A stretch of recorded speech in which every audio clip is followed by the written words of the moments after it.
กรา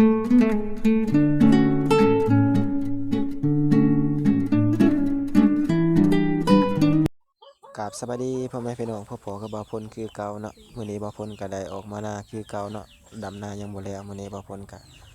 ได้พักผ่อนกินข้าวเที่ยงบ่าวพลก็ได้ปิ้งเป็ดให้พี่น้องได้เบิ่งนํกันเนาะพี่น้องเนาะบ่าวพลก็ได้เอาเป็ดมาขาสู่พี่น้องได้เบิ่งนํกันเป็ดกับเป็ดเลี้ยงเองเนาะอยู่เฮือนบ่ได้ถ่ายต้นกลัวเนาะบ่าวพลก็ได้ถ่ายรัดเลยตอนนี้เฮาก็ได้เฮ็ดเมนูปิ้งหลังจากปิ้งสุกเฮาก็สิได้เอาออกมาพักนะพี่น้องเนาะบ่าวพลได้เฮ็ดสีปีกเนาะ2ปีกสุกก็ได้เอาออกมาก่อนพักก่อนเนาะมื้อนี้บ่าวพลเสร็จ3เมนูเนาะให้พี่น้องได้เบิ่งก็คือเลือดแปลงเป็ดกับแล้วก็ปีกเป็ดแล้วก็ลาบเป็ดนะพี่น้องเนาะบ่าวพลก็สิประมาณนี้เด้อพี่น้องเด้อ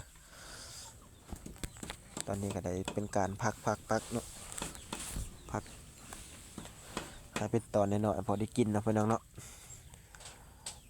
สีมือกับโบเก่งบันไดดอกแต่ว่าพอใส่ได้อยู่ถ้าผู้ใดมักคลิปบ่าวพลก็เข้ามาเบิ่งได้เลยเนาะพี่น้องเนาะมื้อนี้บ่าวพลก็ได้เป็นพ่อครัว1มื้อเนาะพี่น้องเนาะตอนนี้ก็เป็นการพักตอนเป็ดก็สิได้ลองชิมเบิ่งเป็นได้แซ่บบ่ชิมมือบ่าวพลแซ่บบ่ถ้าผู้ใดมักเลือกแปลงเป็ดหรือว่าปิ้งเป็ด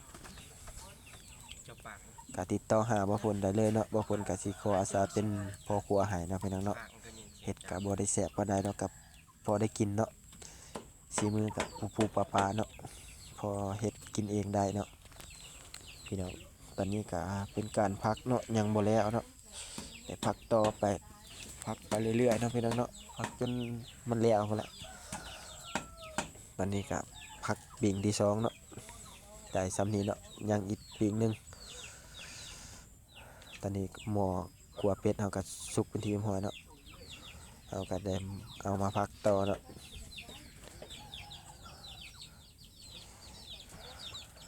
ยังบ่แล้วก็พักต่อเนาะตอนนี้อีพอยเมียเราก็อยากเข้านั่งท่าแต่ลูกชายยังเฮ็ดยังบ่แล้วก็ในการพักต่อเนาะพี่น้อง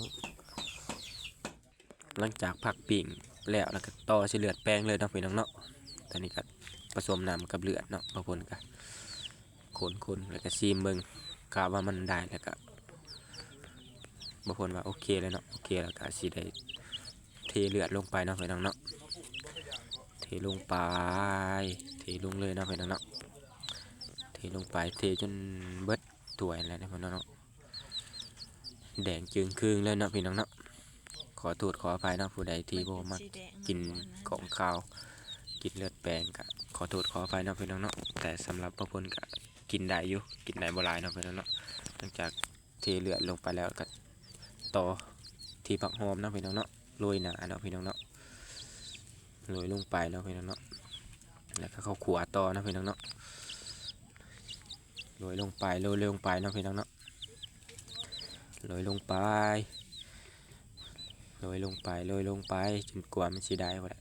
พระพลว่าน่าสิได้แล้วก็สิได้เอาผักหอมโรยอีกหน่าอีกเทื่อนึงเนาะพี่น้องเนาะโรยลงไปเฮ็ดกินบ่แซ่บก็เอาหน้าตาไว้ก่อนเนาะพี่น้องเนาะถึงว่าเฮาสิเฮ็ดกินบ่แซ่บหรือว่าบ่เป็นก็เอาหน้าตาไว้ก่อนหลังจากผักหอมแล้วก็ต่อที่หมากถั่วดินต่อเนาะพี่น้องเนาะ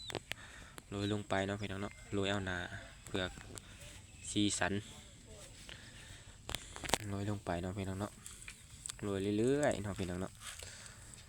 จนกว่ามันสิเบิดพุ่นละบางคนก็ตำบ่หลายปานใดซื้อมาถุงนึงเนาะถุง3-4 พันนี่แหละซื้อมาพอครัวก็ได้ยิ้มได้เนาะบางนึงเฮ็ดหน้าบูดอยู่บ่แม่นว่าใจหายเลยพี่น้องเด้อควรไฟเข้าตาเลยก็เฮ็ดครึ่งหน่อยนึงหลังจากเทเป็นทีหัวแล้วบางคนก็สิได้นั่งท่าจักหน่อยเนาะแล้วก็แปรงจักหน่อยถ้าผู้ใดมักคลิปบ่าวพลก็ฝากกดไลค์กดแชร์ให้บ่าวพลเด้อกดติดตามเพื่อเป็นกำลังใจเฮ็ดคลิปต่อไปเนาะ